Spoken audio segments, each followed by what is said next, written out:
నమస్కారం, శ్రీవార్త న్యూస్కి స్వాగతం. టీడీపీ జనసేనకు కుదిరిన పొత్తును రాష్ట్ర ముఖ్యమంత్రి జగన్మోహన్ రెడ్డి జీర్ణించుకోలేక తీవ్ర ఇబ్బందులు పడుతున్నారని, జగన్మోహన్ రెడ్డికి తగిన రీతిలో తగిన గుణపాఠం నేర్పడానికి సిద్ధంగా ఉన్నారని జనసేన పార్టీ నాయకులు విమర్శించారు. జనసేన పార్టీ తెలుగుదేశం పార్టీ సమన్వయంతో పొత్తు కుదిరిన తర్వాత కార్యక్రమాల్లో పాల్గొనడం కానీ, అలాగే రాష్ట్ర వ్యాప్తంగా కలిసి సమన్వయంగా మీటింగులు ఏర్పాటు చేయడంలో కానీ, దీనితో వైఎస్ఆర్సీపీలో కానీ, అలాగే మన ముఖ్యమంత్రి గారిలో ఒక ఆందోళన మొదలైంది. కాబట్టి దాన్ని దృష్టిలో పెట్టుకొని జనసేన తెలుగుదేశం కార్యకర్తలను, నాయకులను వాళ్ళ చేతుల్లో ఉన్న వ్యవస్థలను తీసుకొని వాటితో దాడి చేయిస్తూ జనాలను భయభ్రాంతులకు గురి చేయాలనే ఉద్దేశంతో ప్రయత్నాలు చేస్తున్నారు. అలాగే నిన్న ఏదైతే మా జనసేన పార్టీ కేంద్ర కార్యాలయం మంగళగిరిలోని ఉంటున్న సిబ్బంది నివసించే అపార్ట్మెంట్లను రాత్రి వేళల్లో పోలీసు వారితో తనిఖీలు చేయించడం ఎంతవరకు న్యాయం అని చెప్పేసి కదిరి జనసేన పార్టీ తరఫున డిమాండ్ చేస్తున్నాం. ఎందుకంటే మీకు ఎప్పుడైతే సిబ్బంది నివసించే క్వార్టర్స్లో మీరు వాళ్ళ పోలీసులు వాళ్ళ ద్వారా తనిఖీలు చేపించి వాళ్ళని భయభ్రాంతులకు గురి చేసి వాళ్ళకు గుప్పిట్లో పెట్టుకోవాలనే ఉద్దేశంతో మీరు చేయడం ఎప్పుడైతే జరిగిందో అప్పుడే మీరు భయపడుతున్నట్టు ప్రజలు భావించాల్సి వస్తుంది. కాబట్టి మీకు ఒక్కటే చెప్తున్నాం, జనసేన పార్టీని కానీ, జనసేన కోసం పనిచేసే నాయకులను కానీ, కార్యకర్తలను కానీ, అలాగే సిబ్బందిని కానీ మీరు టచ్ చేయలేరని చెప్పి తెలియజేస్తున్నాం. వ్యవస్థలకు కూడా పోలీసు వారికైనా అయితేనేమి, రెవెన్యూ వారికి అయితేనేమి అందరికీ ఒకటే మనవి చేస్తున్నాం. మీరు 2 నెలలు మాత్రమే ఈ సైకో ముఖ్యమంత్రి కింద మీరు పనిచేయాల్సి వస్తుంది. ఆ తర్వాత ప్రభుత్వాలు మారితే మీరు అన్ని ప్రభుత్వాల కింద మీరు పనిచేసేవాళ్ళు. మీ లైఫ్ స్పాన్ 30 సంవత్సరాలు ప్రభుత్వ ఉద్యోగంలో మీరు ఉండేవాళ్ళు. అలాగే 5 సంవత్సరాలకు ఒక ప్రభుత్వం మారిపోయే వాళ్ళకు మీరు కింద పని చేయాల్సిన అవసరం లేదు అని చెప్పి మేము తెలియజేస్తున్నాం. ఇది ఇలాగే దాడులు కొనసాగితే మేము తప్పకుండా బదులిస్తాము.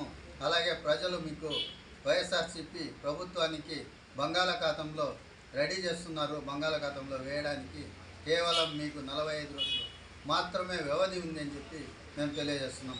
ఈ రాత్రి ఏదైతే తనిఖీలు చేశారో దాన్ని కదిరి జనసేన పార్టీ తరఫున తీవ్రంగా ఖండిస్తున్నాం. మన తాడేపల్లిలోని జనసేన పార్టీ కార్యాలయంలో పోలీసులకు తనిఖీ చేయడం చూస్తే మన జగన్మోహన్ రెడ్డి గారు ఎంత హీనాహీనంగా దిగజారిపోయినాడని తెలుస్తుంది. అదంతా ఎందుకంటే ఆయనకి రాబోయే ఎలక్షన్లో ఎటువంటి పరిస్థితుల్లోనూ గెలవమని తేలిపోయింది.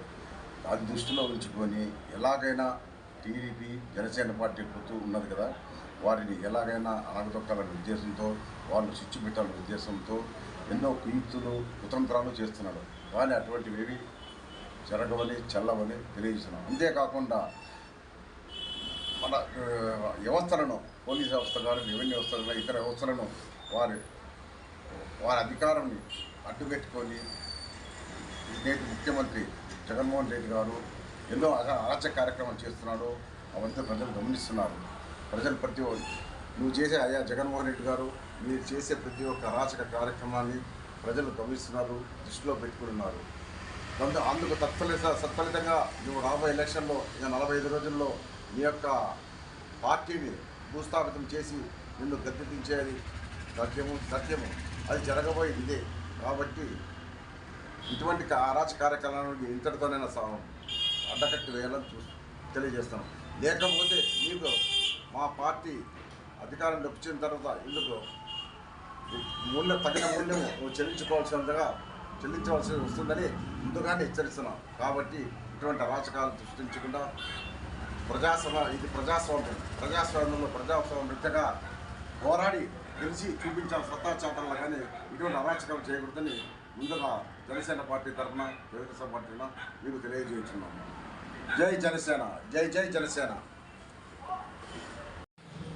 ఈ జగన్మోహన్ రెడ్డికి ఒక పక్క చెల్లిపోటు, మరో పక్క ప్రజల్లో ఉన్న వ్యతిరేకత, మరో పక్క తన సొంత కుటుంబ సభ్యులే తన సొంత చిన్నాయిని చంపిన కేసులో మానసిక వ్యధని అనుభవిస్తూ ఈ సైకో ముఖ్యమంత్రి తాను చేస్తున్నటువంటి అనాలోచిత నిర్ణయాలకు పరాకాష్టే నిన్నటి రోజు మా జనసేన పార్టీ మంగళగిరి ఆఫీస్లో తనిఖీలు చేయడం.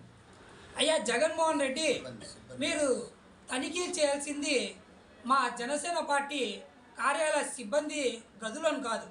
మీరు ఏదైతే గతంలో కావచ్చు ఇప్పుడు కావచ్చు సీట్లను కేటాయించారే వారిలోనే దాదాపుగా 150 మంది దాకా నేర చరిత్ర కలిగినటువంటి వ్యక్తులు ఉన్నారు నీతో సహా. నీకు చేతనైతే వారి ఇళ్లలో సోదాలు చేయించు, మీకు అనుకున్నటివి దొరుకుతాయి. అంటే గొడ్డలి, కోడికత్తి ఇలాంటివి అయితే దొరకచ్చు. మా జనసేన పార్టీలో మీకు అటువంటి పరిస్థితి రాదు. ఎందుకంటే మా జనసేన పార్టీలో అందరూ విద్యావంతులు, వివేకవంతులు, మంచి వ్యక్తులే ఉంటారు.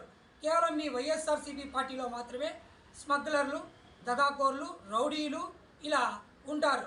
మీరు పోలీస్ వ్యవస్థను అడ్డం పెట్టుకొని మా జనసేన పార్టీ కార్యాలయం సిబ్బంది పైన మీ చేపులో ప్యాకెట్లలో గంజాయి, మందు ఇలా పెట్టి మా పైన బురద చల్లాలనే ఆలోచనలో ఉన్నట్లున్నావు.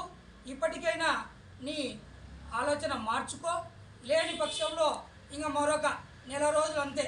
ఈ నెల రోజుల్లో నీకు అధికారం కూడా ఈ రాష్ట్ర ప్రజలు తొలగిస్తున్నారు. రాబోయేది జనసేన టీడీపీ ప్రభుత్వమే. మీరు ఏదైతే ఇప్పుడు చర్యలకు పాల్పడుతున్నారో అదే పోలీస్ వ్యవస్థ కూడా అప్పుడు ఉంటుంది. వారిపైన మీరు కూడా ఏ విధంగా అయితే ఒత్తిడి తెచ్చి ప్రతిపక్షాలపైన అణచివేతకు గురి చేస్తున్నారో గతంలో రాబోయే రోజుల్లో మేము కూడా అదే చర్యలకు పాల్పడాల్సి వస్తుంది. కానీ ఇది ప్రజాస్వామ్యం, ప్రజల బద్ధంగానే మనము ఏదైనా ఆలోచన చేయాలి. అంతేకాకుండా మన స్వలాభాల కోసం ప్రభుత్వ వ్యవస్థలని వినియోగించుకుంటూ వారిపైన ప్రతిపక్షాలు ఏదైతే ప్రజా సమస్యలపైన పోరాడుతున్నటువంటి పవన్ కళ్యాణ్ గారు కావచ్చు, చంద్రబాబు నాయుడు, ఇట్లా నారా లోకేష్ ఎవరైతే ఉన్నారో వారిపైన అక్రమ కేసులు బనాయించి వారిని అడ్డుకోవాలని చూస్తే ఆగేది ఉండదు. మీకు మరొకసారి చెప్తున్నాం, ఇటువంటి ఘటనలు పునరావృతం అయితే మీకు రాబోయే సార్వత్రిక ఎన్నికల్లో ప్రజాక్షేత్రంలోనే తేల్చుకుంటూ మీకు బుద్ధి చెప్పడం జరుగుతుంది. మా పవన్ కళ్యాణ్ గారిని చూస్తూ ఉంటే నీకు ఫోబియా పట్టుకున్నట్లుంది. నిజమే, మా పవన్ కళ్యాణ్ గారు జెండా సభలో చెప్పినట్లు మీరు మా అధినేతకు 4వ పెళ్ళామే అని చెప్పడానికి నిన్న జరిగినటువంటి ఒక ఘటనే దానికి ప్రత్యక్ష నిదర్శనం. మరియు మరొకసారి తెలియజేస్తున్నాం, మీకు ఫోబియా పట్టుకుంది. 2024 సార్వత్రిక ఎన్నికల్లో జనసేన టీడీపీ ప్రభుత్వం స్థాపించబోతున్నాం. నువ్వు ఏదైతే ఈ చర్యలకు పాల్పడినావో వాటి ప్రతి ఒక్కటి కౌంట్ చేస్తున్నాం. ప్రతి దానికి సమాధానం తెలియజేసుకుంటున్నామని కదిరి జనసేన పార్టీ తరఫున నీకు హెచ్చరిస్తున్నాం. జై జనసేన, జై జనసేన, జై హింద్.